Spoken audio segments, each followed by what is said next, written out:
Hey everyone. So does this look like somebody who has it together? Somebody who is in the right mindset for parenthood and children, someone who is getting everything they need in terms of their own experiences, not just raising a new child and being with their partner, but also someone who is doing their hobbies and is just in general very happy with their life. Is that the picture of a person who looks like that? It wasn't for me. So let's chat. In the last episode, we looked at a very typical picture, or at least what I believe is the typical picture for new parents moving into parenthood for the very first time, or even second or third child, or whatever it happens to be, and just how they manage their lives amongst going through the massive change that is parenthood. That picture for me speaks volumes about where I was at that particular point in time, and that to me looks like someone who doesn't want a photo taken at all, like at all.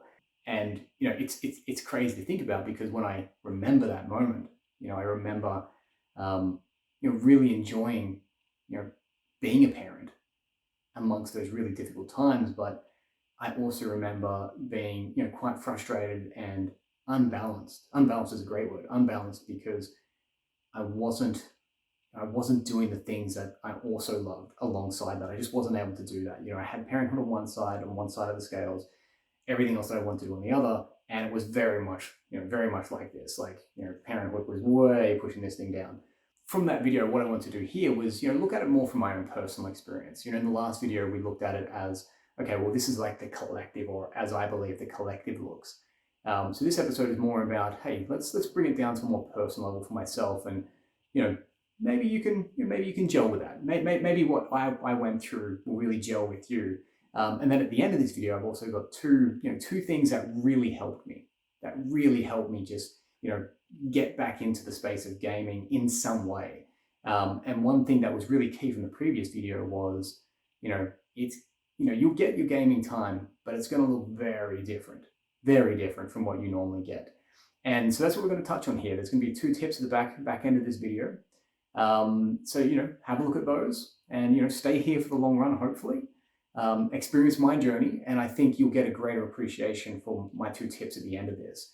And I really think in general, you're just going to get a greater appreciation for your own life and what you're going through. What do I remember? If we go back to when I was becoming a new parent, what do I remember? And we touched on this in the last video. I guess the biggest thing was that ride home, and I explained this in the last episode, was, hey, we're riding home in the car on the way home, me and my wife, and with the baby in tow, and in the back seat. And there was 2 things that I vividly remember from that experience. The first one was just, the thoughts that were in my head around, is this really happening? Like we were not coping well with, a newborn in the hospital, very, very clearly. And in my mind, I was like, did they not see it? Could they not see what we were going through? And then the second thing was, just the noise that was coming out of the back seat. If you've got a pet or something in the back seat, they make some noise, they run around the back seat, all that sort of stuff, but they are fairly quiet usually. Or if you've got a friend in the back seat and they're really noisy, you can turn around and tell them to shh, just hush it down a bit. You can't do that with a newborn. They're not going to play by the rules on that one. So what I remembered was that 2-pronged approach. There was, hey, why is this happening? How are they letting this happening? Us walking away from the hospital with a child. And secondly, just the noise that was coming out of the back seat of the baby crying. And those 2 things really just, it'll forever be in my memory. It'll forever be there. So we get home, and a whole bunch of things are going through our minds, right? We had this big plan, and we had all the house set up ready to go. Everything was where it needed to be to handle a baby. And we had all of these plans in motion, and it was, that first night was kind of what we both expected. I think it was, everything was kind of going to plan in a way. It was still very strange, don't get us wrong, because up until that point, it was just me and my wife in quite a large house. And then suddenly we're thrust into a situation where there's, a child in the house, really, 1-day-old baby in the house. And so suddenly, instead of just me and my wife's time together, it's now me and my wife taking care of a child together. So it was very different that first night. But what I think, and I think this really paints a great picture, and why I think this is really important, is that first night was, we got back and my wife hadn't slept a wink, right? I had, because, whilst my wife was in hospital, very late, I'd disappear 10 p.m. from the hospital, I'd come home, I'd sleep here, and then I'd get back early morning. So, up until that point, I had sleep, but my wife was struggling in the hospital. She wasn't sleeping. The slightest noise would wake her up. And just up until that point, she hadn't had much sleep, but I had. So, me being super brave and all, I took that first night on. I was like, okay, well, why don't you get some sleep, and I'll take care of the child. I'll take care of it while you get a good quality night's sleep. Let me see how I go doing this. And so I stepped up to the free throw line, and I put up that game winning shot. Or at least, it's funny to say that because it's night one of many to come. But the game winning shot is how I was looking at it. Was, let's get my wife some time to sleep, and let me be the hero here that steps in and takes care of things on that first night. And it didn't go well. But I remember trying to hold the baby while they're just screaming. She's just screaming. And I'm trying to make milk at the same time, and just make sure the temperature's right, all that sort of stuff, and knocking it over by accident, having to get another one, and going through that process. And after 3 hours of struggling with this, finally I got her to sleep. To me, that's just, it's so comical, but it was our reality, was that things were not going to go as we had planned. We had this really expensive setup. We had this full plan for how everything would look, and it just doesn't go that way. Maybe for some people it might. Maybe some people have it more together than we did. But for us, our reality was that it was not going to go to plan, and we had to get to grips with that very quickly. So going beyond that first night, what did it look like from there? Because obviously I've explained before that I'm a gamer and I wanted to game, and that first night in particular, wasn't even in my thought process that I needed to step away from gaming. But after a week, after 2 weeks, and there's no gaming inside, so days turn to weeks and there's no gaming inside, and you're used to getting a fairly regular schedule of gaming. After that 2 weeks, I really started to struggle with it, and really started to feel it. And that feeling just didn't seem to go away, because I had no outlet for it. The days and the repetition of those days was such a constant. Actually, you know what? Before we go forward, let's go back a little bit. Let's have a look at what my life was like then, because I think that will give us a really good appreciation for why I was struggling. My life before was just consumed with basketball. It was consumed with exercise. It was consumed with healthy eating, and it was consumed with a lot of gaming. I would play basketball probably like 4 hours a week. I would play games, maybe 4 hours on a weekend day. Most of the time, early mornings. I'd wake up at like 5:30, which sounds ridiculous after being a parent, but I wake up at 5:30 to before my wife was awake, to actually get in some games with my friends. So all of my friends would wake up at 5:30 and we'd jump online together. We'd play a whole range of stuff. Fantasy Star Online, for example, was a classic. It was so nostalgic for us.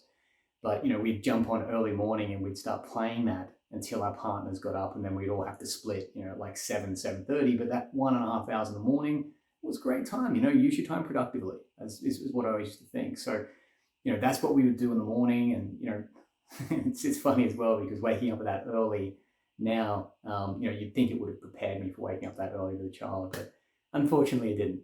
Anyway, so that was my morning. Is I'd spend an hour and a half doing that. I'd then immediately have breakfast and go for a jog straight away. And then in the afternoons, it would be more games. She would do what she wanted to do. I'd play some games for a couple hours as well, like maybe 2-3 hours. And then suddenly you look at that already, and it's like 4 hours, 3 to 4 hours. I played games that day amongst everything else that's going on. And then at the nighttime, we'd have dinner. I would stay up and play more games again, and then repeat that on the following day. Weekdays would maybe I'd get like 1 hour of a nighttime, but you add that up for the week. So that's, let's say, 5 weekdays, 1 hour a day. That's 5 hours.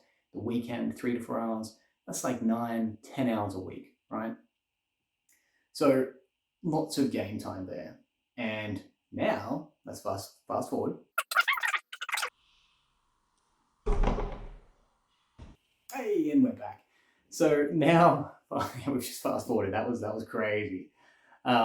So now we have, or at least I have, a really good appreciation for where I was, a year ago and how much game time I was getting. And honestly, looking at those 9 to 10, it was probably more than that. Let's be real. It was probably like, geez, I don't know. It's probably like 15, right? 15 a week.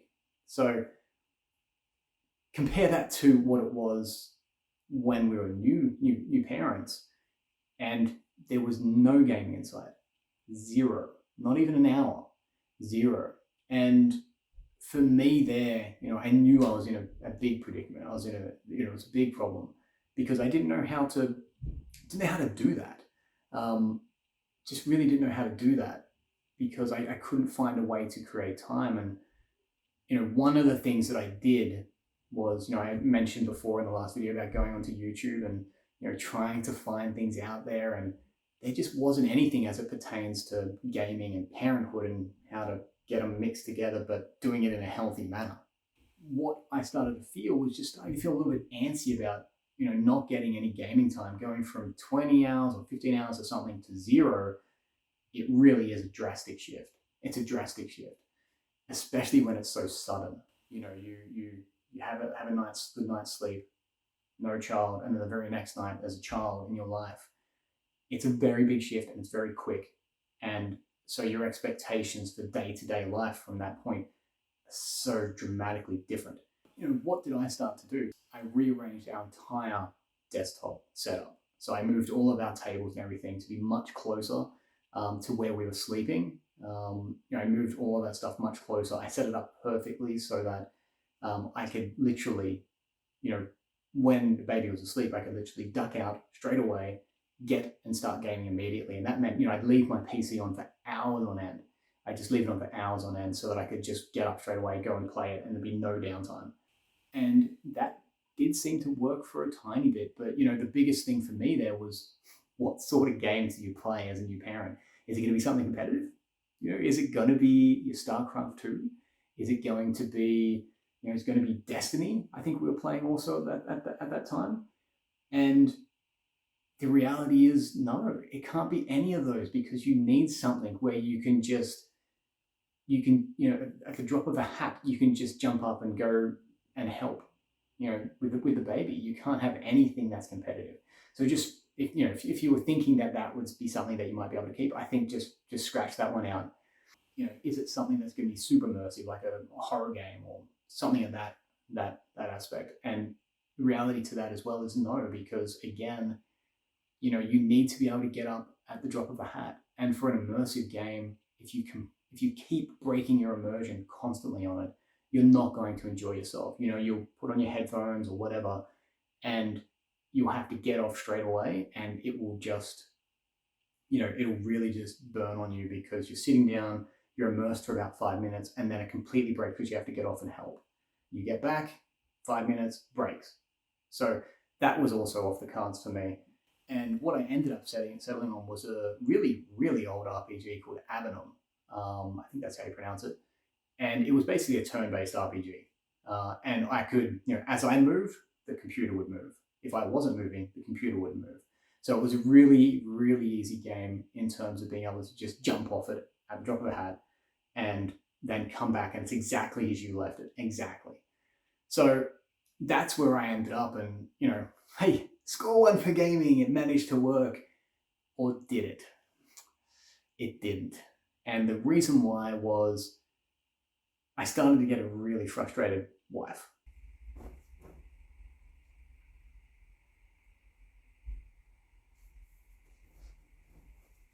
In this, because what would happen, and totally fair, at the time I wasn't really thinking about it, but it is totally fair once you brought it up, because when we had the baby down and asleep, I would immediately get up, go straight to my PC, and just start trying to get in hours. Try and get it in an hour, not hours plural, hour.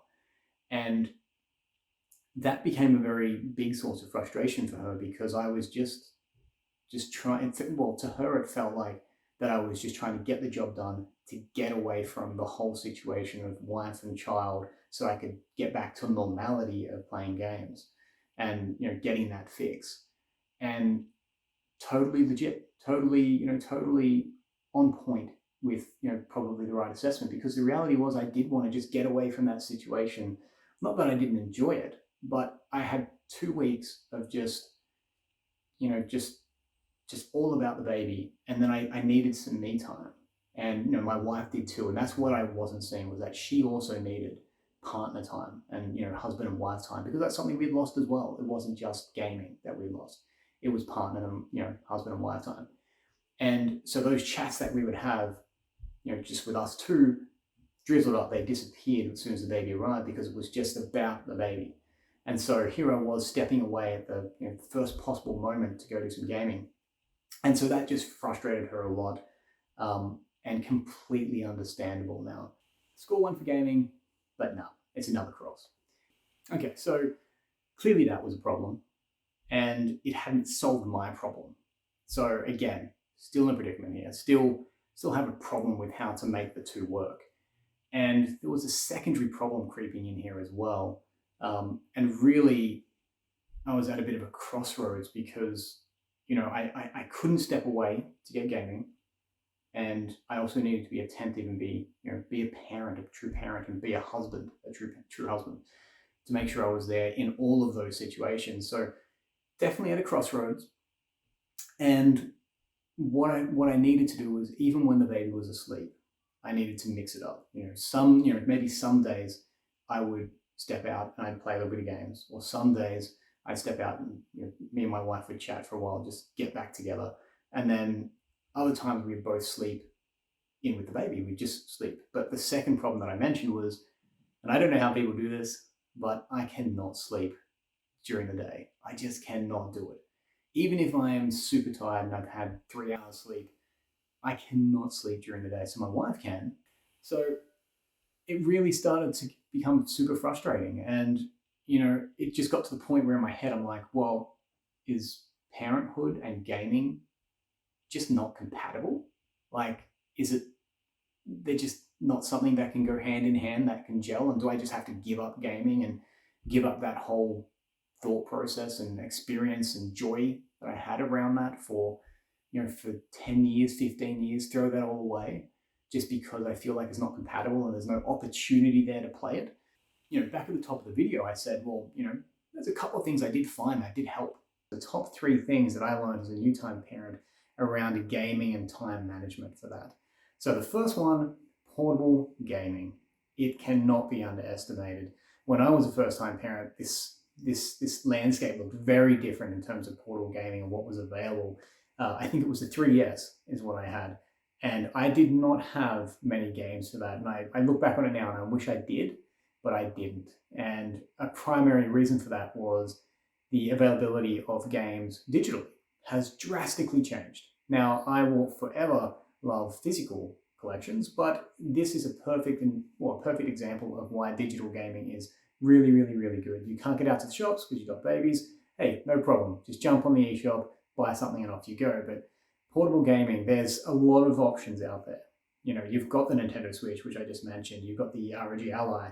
You've got the Steam Deck. There's a lot of options. And chances are, if you're a gamer and you have been for a while, you already have games on one of those platforms. You may already have a Steam collection, or if you have primarily been a console gamer, you may already own the Switch. Now, if you don't already own the Switch, I would seriously suggest investing in one, and it can be the Switch Lite. It doesn't have to be the full-blown thing. just go with the Switch Lite if you don't already have one. Fantastic option. Jump on the eShop, buy some games there that are cheap, especially this time of year, which I'm filming is we've just gone past Christmas, so we've got the Christmas sales going on. We're heading into the New Year digital sales on the eShop. Jump on there, find some really cheap but really good games as well, and you're off and running. You know, you can just sit there whilst the baby's asleep. You can sit there and play. You don't have to leave the room. You can just sit there and play. So great option, and it's definitely the number one on this list. And number two. So number two here, let's say that you can't afford a Nintendo Switch. That's okay. There's option 2 and option 3 here. Option 2 is streamers. Most likely you've got a phone with access to data, and that will give you access to streamers. Now, the important thing here is, depending on what you're looking at, you don't want to get into a situation where what you're watching is really triggering you to want to and need to play it. Now, that can be a problem. So what I'd suggest here is watching something that has perhaps a story element to it. So for me, and this is a great example, for me it was Sea of Thieves on the Xbox. I was watching a streamer, I can't remember his name, but I was watching a streamer on that who would get on boats and he would secret away the treasure in a rowboat. So as people would bring in the treasure, he would secret it away, put it in a rowboat and row off to the sunset. Now that had a story element to it, and that was fantastic. So I would suggest going for streaming content that has a story element to it, something that will keep you engaged and enthralled in what's actually happening on screen. That is number 2. Number 3 here is, and this was a bit of a passion of mine, and I wasn't a collector of games when I was a first-time parent. Not at all. I had a few sporadic titles that I'd play with friends, but I was not a collector in any capacity, not on any system or any platform. So I did start to become one. And what I found was that I could actually just, on a piece of paper, go back to some of the nostalgic moments that I had from other, from previous years. I had a list of PS3 games. I had a list of Dreamcast games, a list of PS2 games. I had a list of games that I wanted to go back to. And so I created that list, and that kept me in the gaming sphere, kept me in the gaming community, made me feel like I was still a part of it. Even if I didn't have the time necessarily to be able to play things, I was still able to, revisit those nostalgic roots and come up with a collection of things that I wanted to purchase at some point, or even just re-experience again without having to purchase. So if the financial element here is a drawback, just use this as an exercise for going back to your nostalgic roots and just remember, why you're into gaming in the first place. Now, for me, I did come up with a list. I did come up with a list of different games across different platforms that I wanted to revisit. And I did know at that point that I had an intention to go out there at some point in the future and start purchasing some of these. And that really spawned off a desire to want to create a bit of a collection for myself. And we'll look at that in another video. But that one there, I think, is very, very important as well. So there you have it, guys. 3 things that I think, 3 things that I learned that were very, very helpful to me as a first-time parent, and even a second, a third, or fourth-time parent, whatever it is that, wherever it is in the stage that you're at. These were the top 3 things that helped me, and hopefully they can help you. Look, for now, I think that's it. Thank you very much for spending however long this has been, 20 minutes probably. Thank you very much for spending this time with me. Look, hopefully next time I see you, it's with a little bit more vibrancy, right, in the eyes, a little bit more hope that, you don't have to give up gaming. It's not something that you have to throw away because you're suddenly a parent, and please don't do it. Please don't throw it away. There's so much more there, and in fact, there's a lot of magic that's to come your way. Just don't give it up, okay? Just don't give it up. So anyway, so that is the end of the video. Thank you guys for joining me. Until next time, take care. Gaming Fathers.